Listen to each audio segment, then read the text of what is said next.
नमस्कार, बाखबर में आपका स्वागत है। मैं हूं राघवेंद्र सिंह। बाखबर में आज हम बात करेंगे मध्य प्रदेश की सियासत में राम को लेकर संग्राम। दरअसल ये बात इसलिए शुरू हो रही क्योंकि मध्य प्रदेश के पूर्व मुख्यमंत्री दिग्विजय सिंह ने रामलला की मूर्ति को लेकर सवाल खड़े किए और उस पर जाहिर है कि भाजपा ने भी काउंटर किया है और इसी को लेकर मध्य प्रदेश में राम जी को लेकर संग्राम शुरू हो गया और ये सियासी ज़्यादा है, धार्मिक कम है। दिग्विजय सिंह ने रामलला की मूर्ति पर कहा कि जब रामलला की मूर्ति है तो फिर नई मूर्ति क्यों स्थापित की जा रही है। इसके बाद बीजेपी ने एक अधिकृत बयान जारी किया। प्रदेश भाजपा अध्यक्ष बी.डी. शर्मा ने इस पर टिप्पणी जारी की और दिग्विजय सिंह ने भी इस पर जवाब दिया और इसके साथ साथ सरकार के उप मुख्यमंत्री जगदीश देवड़ा ने भी दिग्विजय सिंह के बयान को काउंटर किया है। चर्चा शुरू करने के पहले सुन लेते हैं इन तीनों नेताओं की बातचीत। की आवश्यकता नहीं है, हमारे हृदय में बसे हैं भगवान राम। पहली बात तो यह है कि जिस रामलला की मूर्ति पर सारा झगड़ा हुआ, वो मूर्ति कहाँ है? वो मूर्ति स्थापित क्यों नहीं हुई?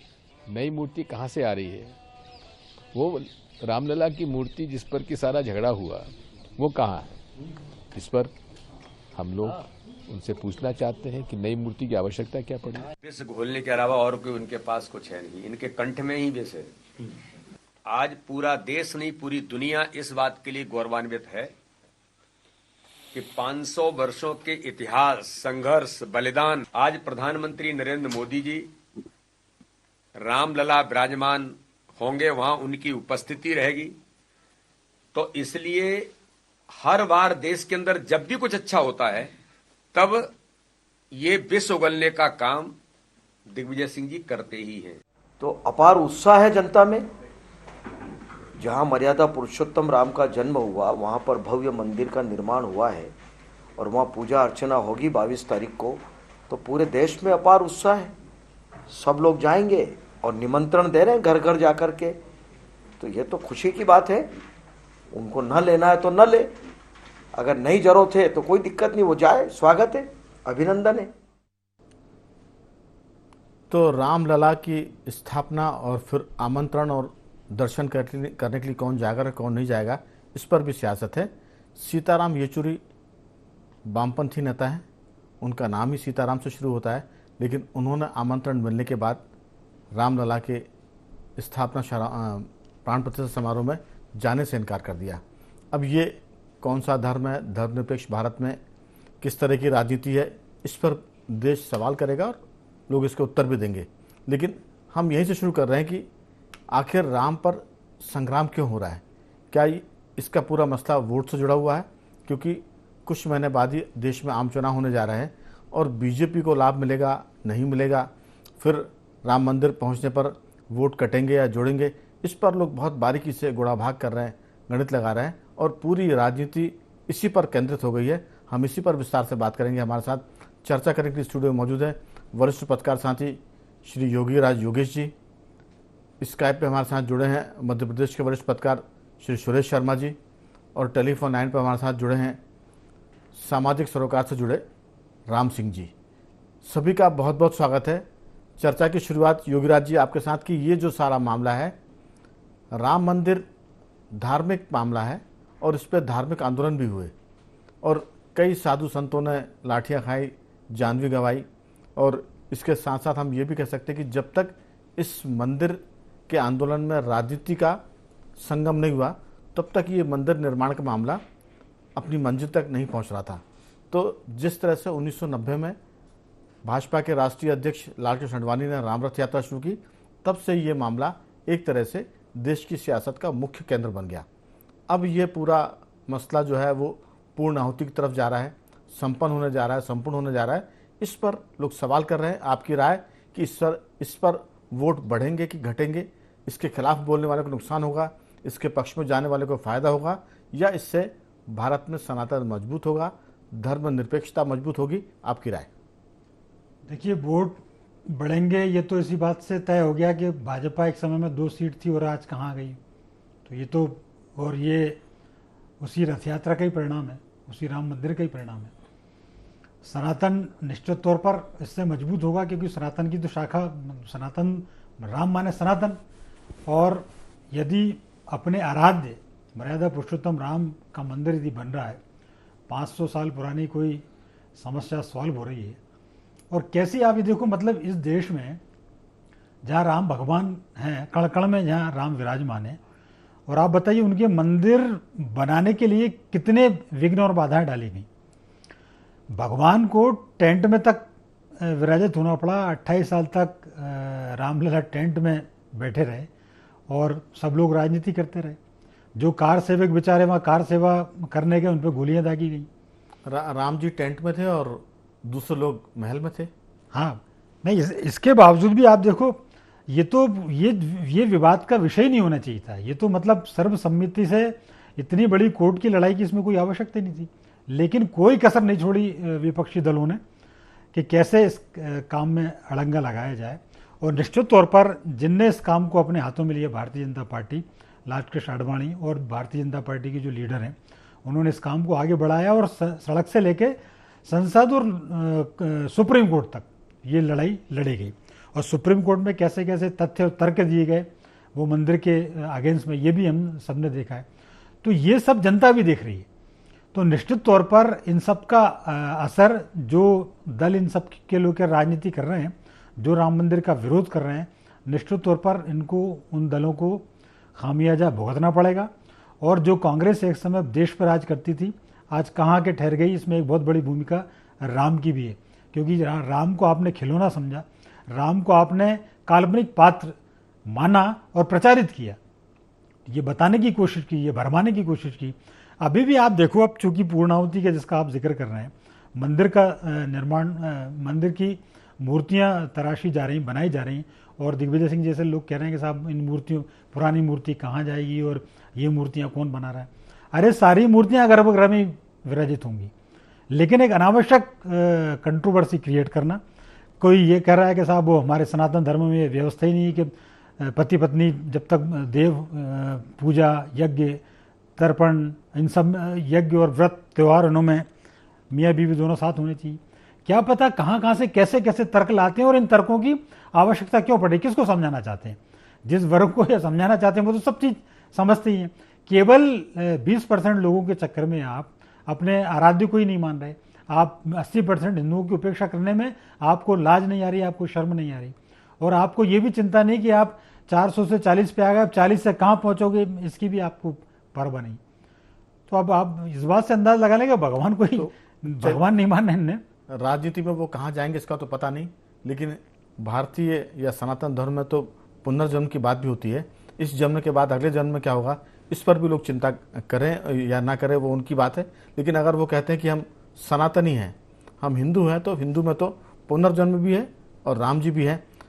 सुरेश जी, दरअसल ये सारा मामला सियासत की तरफ तेजी से मुड़ा हुआ पहले से ही, लेकिन अब जब ये अपनी पूरी यात्रा कर रहा है, राम मंदिर बनने के साथ जब रामलला वहाँ विराजित हो जाएंगे, तो ये सवाल बीच में आया कि ये पुरानी मूर्ति कहाँ है जिसकी पूजा होती थी, जो गर्भगृह में मौजूद थी, उसको लेकर सवाल हुए। सीधी सी बात है कि क्या ईसा मसीह पर कोई सवाल कर सकता है? क्या मोहम्मद पैगंबर साहब पर कोई सवाल कर सकता है? और जब किसी पर सवाल नहीं हो सकते तो रामकृष्ण पर सवाल लोग क्यों करते हैं? बहुत सामान्य सी बुद्धि की बात है। हर धर्म के जो प्रमुख हैं, जो आराध्य हैं, जो उसके केंद्र में हैं, उन पर सवाल खड़े करेंगे तो नुकसान होगा। और एक आबादी जिसकी संख्या बहुत ज़्यादा है, लोकतंत्र में वोट का गणित हर कोई जानता है, 80% अगर सनातनी है तो फिर राम पर कृष्ण पर सवाल खड़े करके आप कौन से देश में राजनीति करना चाहते हैं? भारत में तो मुझे लगता है कि ये स्वीकार नहीं हो पाएगा। जो नतीजे बता रहे हैं, जो देश की फिजा बता रही है, आपकी राय? देखिए राघवेंद्र जी, राम मंदिर का निर्माण हो गया और 22 जनवरी को रामलला विराजमान हो जाएंगे। अब कौवों को कांव कांव करने दीजिए, उससे कोई फर्क पड़ने वाला नहीं है। मिशन पूरा हो रहा है, मिशन पूरे में पूरा देश शामिल है।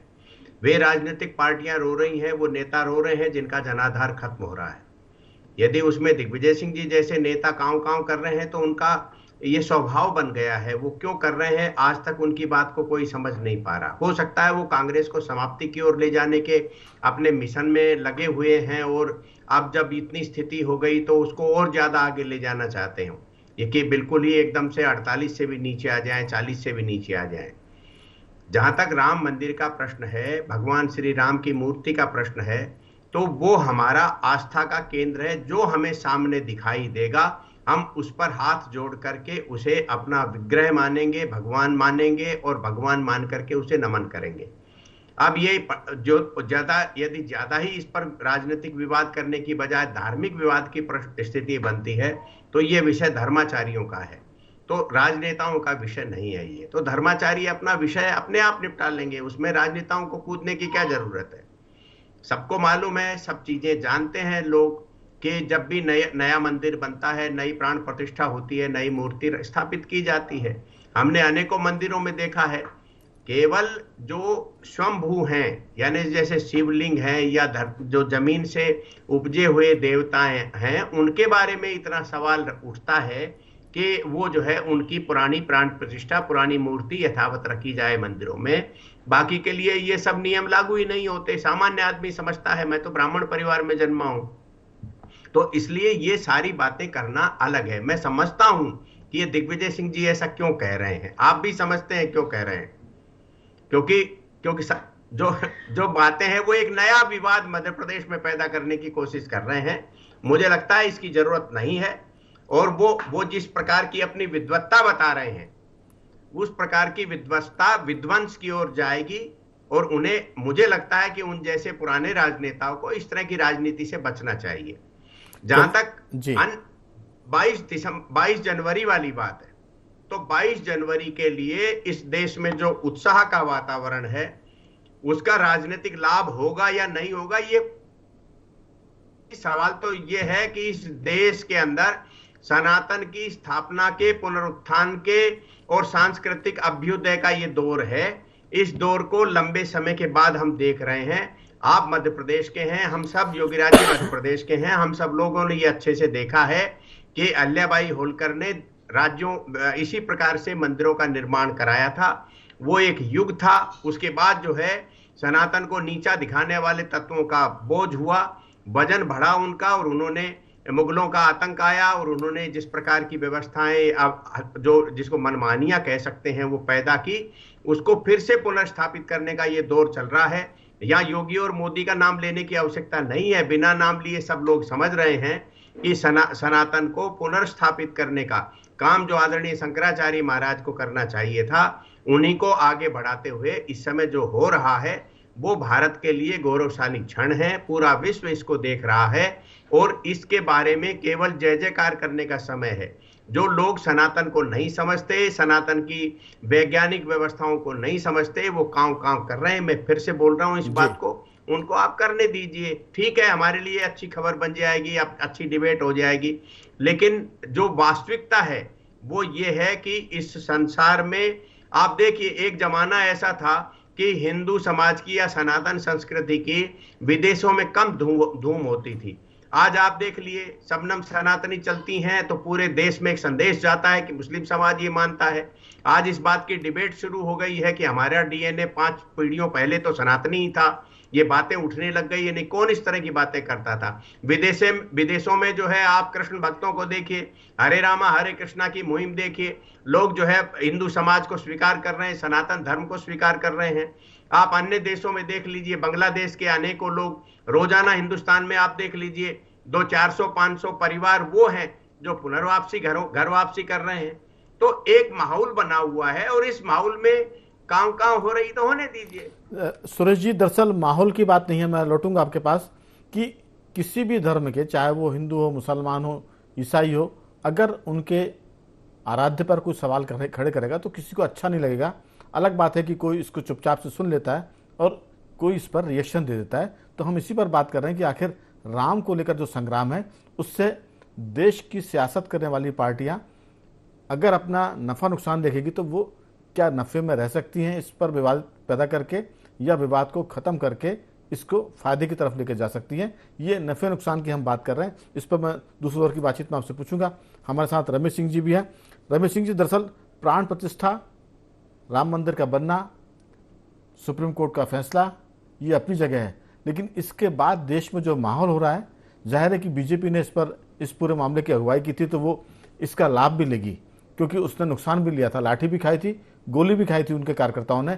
चाहे हम संघ की बात करें, शिवसेना की बात करें, विश्व हिंदू परिषद की बात करें, भारतीय जनता पार्टी की बात करें, और आम नागरिक भी उसमें शामिल थे। कई कांग्रेसी भी होंगे इसमें, ऐसा नहीं कि सिर्फ भाजपा ही थे।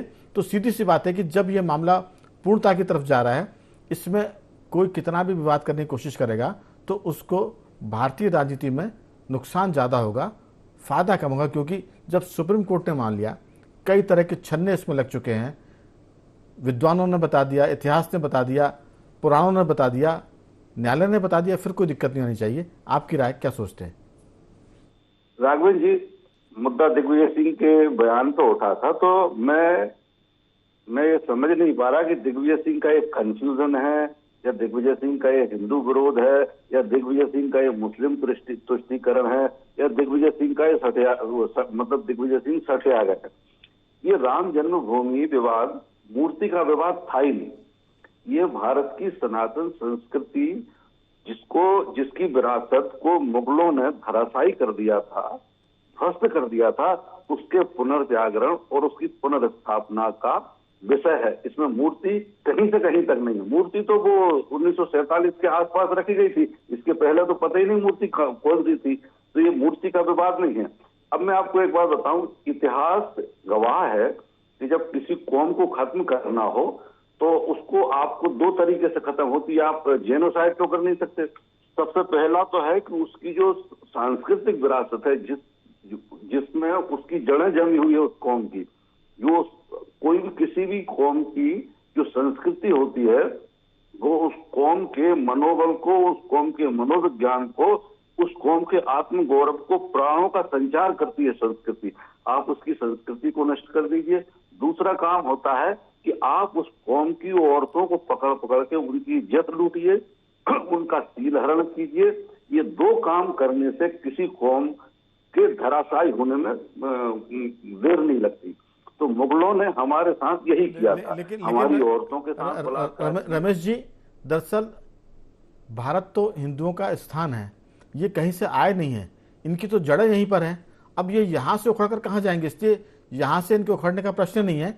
यहाँ से जो थोड़ा बहुत उखड़ गए थे उसके जमने की बात हो रही है, और उस पर किसी को एतराज नहीं है, दुनिया के किसी देश को तकलीफ नहीं है इस मुद्दे पर। जी, अच्छा, कांग्रेस ने तो राम को काल्पनिक कहा था। सुप्रीम कोर्ट में जब इस मामले की सुनवाई हो रही थी राघवेंद्र जी, तो कांग्रेस ने बड़ी रणनीति के साथ वामपंथी इतिहासकारों को इस मुहिम में लगाया था कि इसका फैसला ना हो पाए हिंदुओं के पक्ष में। और वामपंथी इतिहासकारों ने, मैं तो उन्हें राक्षस कहता हूं, उनने गलत तथ्यों को सत्य प्रतिपादित करने के लिए रातों रात किताबें छपवाई थी। जब उनका परीक्षण किया गया सुप्रीम कोर्ट में तो वो झूठी पाई गई। कांग्रेस ने तो मतलब इस मामले को धराशायी करने, जो काम मुगलों ने मुगल काल में किया था, कांग्रेस और विपक्ष ने इस युग में किया था। 22 जनवरी को सनातन धर्म की पुनर्स्थापना हो रही है। जो भगवान राम और कृष्ण ने जो धर्म की स्थापना की थी, 22 तारीख को वो हो रही है। और इस काम का श्रेय जाता मोदी और योगी को, इसमें बीजेपी को जाता है, इसमें कोई शक नहीं है, क्योंकि उन्हें कुर्बानी, भले राजनीतिक लाभ तो मिलेगा और मिलना चाहिए।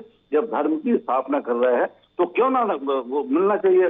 और मैं एक बात और बता दूं दिग्विजय सिंह को कि वो दिन दूर नहीं है जब पूरे इस्लामिक जगत में सनातन संस्कृति का पुनर्जागरण शुरू होगा। और इसकी शुरुआत सऊदी अरब में, मैं देख रहा हूं कि सऊदी अरब में जो प्री इस्लामिक स्टेज है, यानी मोहम्मद साहब के पहले का जो सनातन संस्कृति का युग था, उसकी हलचल होने लगी है पुनर्जागरण की।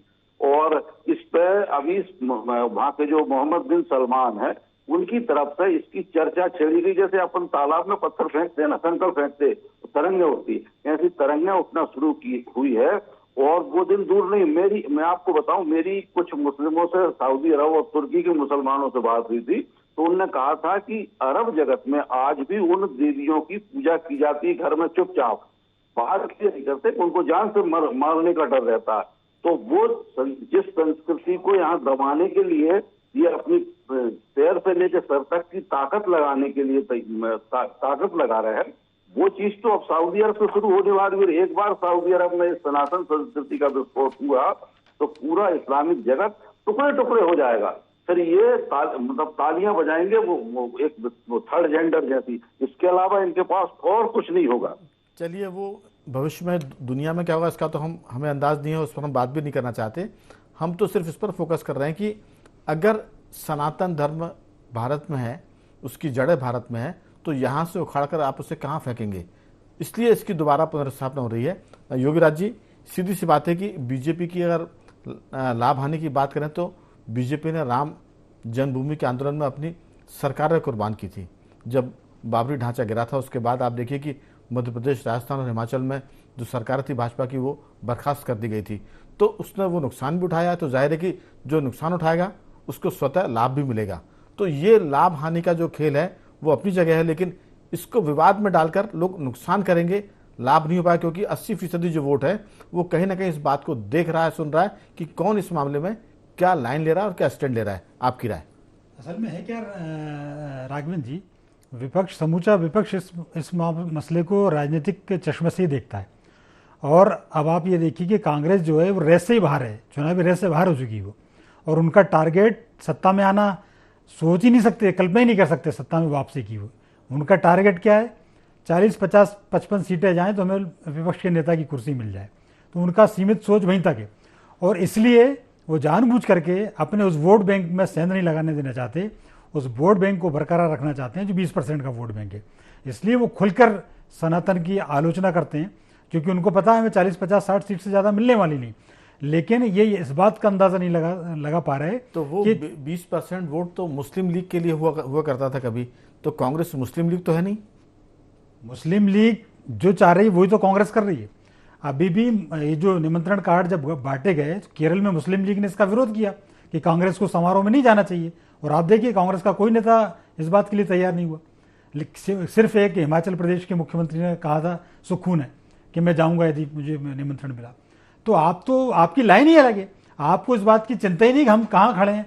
आप ये मान के चल रहे हैं हमें कैसे ना कैसे 50-60 सीट मिल जाएंगी तो हम विपक्ष का नेता बन जाएंगे, लेकिन आपको इस बात का अंदाज नहीं कि वो 40 से आप 4 पे भी आ सकते हो। दूसरा, विपक्षी दलों में इस बात को लिए भी सनसनी फैली हुई है कि एक भी दल इनमें से ऐसा नहीं है जो 15, 18, 20 सीटें जीतता हो। टीएमसी को मैक्सिमम 18 सीटें मिली हैं, तो उससे ज़्यादा उनको मिलने की संभावना भी नहीं है। तो वो जानबूझ करके इस तरह की गालियां देते रहते हैं, और ये सारा विरोध आप देखो साउथ के स्टेट से ज़्यादा होता है, क्योंकि उनको पता है कि उनकी पृष्ठभूमि, उनकी जड़ें कहाँ तक है और उनको कितना लाभ मिल सकता है। लेकिन ये बात तय है कि यदि आप राम का नाम लेंगे तो आपका कल्याण ही होगा। ये हमने सदियों से देखा है, और ये कलयुग केवल नाम अगर हम सब जानते हैं, कलयुग में तो उनके नाम का ही सहारा है। तो आप एक बार, मतलब मेरा विपक्षी दलों से भी ये कहना है कि उस लाइन पे चल के तो देखिए। बिल्कुल, आप ये मान के चल रहे हैं कि साहब सब कुछ सनातन विरोधी हैं, कोई भी कहीं से बयान दे देता है, रोज एक ना एक बयान दे रहा है, तो ये नुकसान किसका कर रहे हैं? ठीक बात है, ये राम का नुकसान नहीं कर रहा है, ये खुद का नुकसान कर रहा है। एक बात और बोलूंगा कि जितना नुकसान मुगलों ने, अंग्रेजों ने नहीं किया, उतना कांग्रेस और कम्युनिस्टों ने किया सनातन का। बिल्कुल सुरेश जी, दरअसल अल्पसंख्यक वर्ग इस मामले में बड़ा पॉजिटिव है, सकारात्मक है और पूरी तौर पर शांति से है। लेकिन जितनी भी बातें आ रही हैं वो पॉलिटिकल लीडर कर रहे हैं, और वो ऐसे लोग कर रहे हैं जिनसे अपेक्षा नहीं की जाती। तो कहीं ना कहीं जो मुस्लिम लीग की बात है, मुस्लिम लीग की बात तो मुस्लिम लीग नहीं कर रही है, लेकिन बाकी दल उसको लेकर आगे बढ़ रहे हैं। इस पर आपकी बहुत छोटी सी राय। मैं इस बारे में ये कहना चाहता हूं कि ये केवल वोटों का ध्रुवीकरण का खेल है। उनको ये मालूम है कि बहुसंख्यक समाज के वोट जो हैं वो उनके हाथ में आना नहीं है, और मुस्लिम समुदाय यदि उनको ये महसूस कर लेगा कि ये कांग्रेस है और अन्य विपक्षी दल हैं, ये भी उसी भाषा का इस्तेमाल कर रहे हैं जो भाजपा कर रही है, तो उनको उनका नुकसान हो सकता है। उसका उदाहरण हम मध्य प्रदेश के पॉलिटिक्स से देख सकते हैं राघवेंद्र जी। हम सब लोगों को अच्छे से मालूम था कि कमलनाथ जी ने भी उसी भाषा का, उसी भूषा का, उसी जो है व्यवहार का आचरण किया था जो भारतीय जनता पार्टी के लोग करते थे। वही कथाएं करा रहे थे, वही हनुमान चालीसा पढ़ रहे थे कमलनाथ जी, और स्थिति क्या हुई, सरकार बनाने का दावा कर रहे थे, 66 पर आकर के अटक गए। ठीक यही स्थिति जो है। लेकिन उनका तो जो अंदर कमलनाथ जी के जो कैंप के लोग हैं उनका कहना था कि सनातन का विरोध करके पूरे कमलनाथ की जो प्लानिंग थी उस पर कांग्रेस का जो राष्ट्रीय नेतृत्व उसने एक तरह से परिता लगा दिया था। तो ये नुकसान उनको हो गया था। जिस लाइन पर वो चल रहे थे वो बीजेपी की काट कर रहे थे सॉफ्ट हिंदुत्व को लेकर। जी, इसलिए मैं ये कह रहा हूं कि जो कमलनाथ जी ने जैसा किया उसका परिणाम आ गया 66 सीट।